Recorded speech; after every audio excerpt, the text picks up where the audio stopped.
Harvest sermon based on Deuteronomy 28, 1 to 12 and Luke 12, 16 to 31.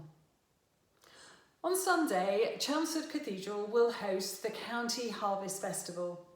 This building and its worshipping community at the heart of the city will welcome those whose lives and livelihoods are rooted in the countryside.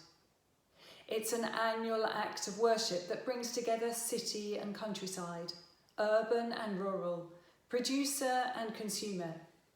Many harvest festivals across the diocese will do something similar. I often have the privilege of meeting with wise older farmers, and it truly is a privilege. They often hold the gems of wisdom that shape my ministry. At this time of year, memories of harvests, good and poor, are often shared.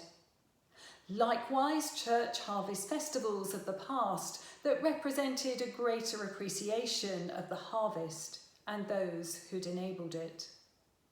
The impact of what happened on the land was more widely understood in society. The connections were more obvious.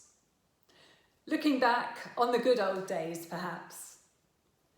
But the writer of Deuteronomy was also looking back on the good old days. Current thinking is that we read a text that's retrospective over 250 years. The writer recalls successes and failures, and especially remembers a man called Moses, who represented a vision for how things ought to be. Especially notable are the great blessings that the people received when they lived and farmed according to this vision, God's holy ways. These were ways that connected rural and urban, producer and consumer, food and well-being. Throughout history, these connections have loosened. Sometimes they've almost been lost. But time and again, a trauma in society brings them back into sharp focus.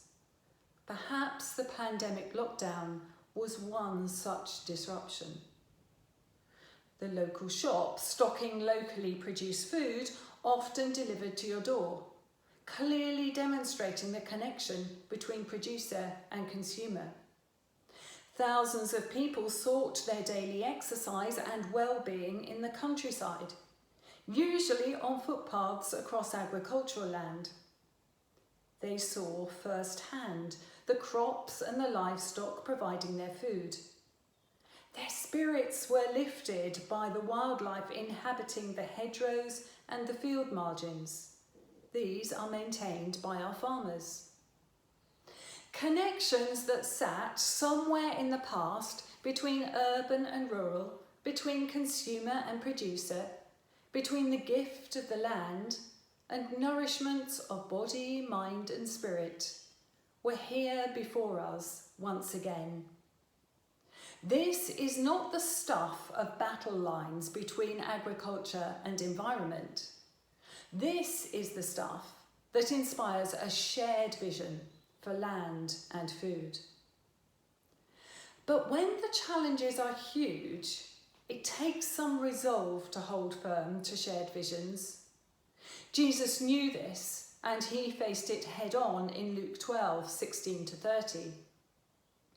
But in the face of an uncertain future for UK agriculture, a very difficult harvest, and a global climate crisis, Christ's instruction to his disciples: just don't sit comfortably.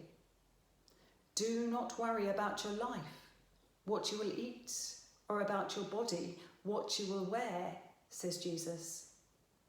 It sounds both irresponsible and unpastoral if verses 23 and 24 are taken alone. But considered in the context of the whole passage, we might sense Jesus drawing us to the big picture, the opportunity to focus on a shared mission.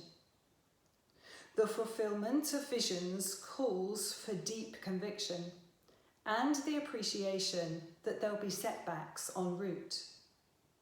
So Jesus prepared his disciples. He taught them to manage potential setbacks by keeping their eyes fixed on the vision of God's kingdom on earth. Within this vision of God's love and goodness is the gift of the land. As curators of this land, we're called to participate in this vision as a thankful and responsible community of inhabitants, producers and consumers. Feeding our people lies at the heart of this. Our planet has a huge challenge.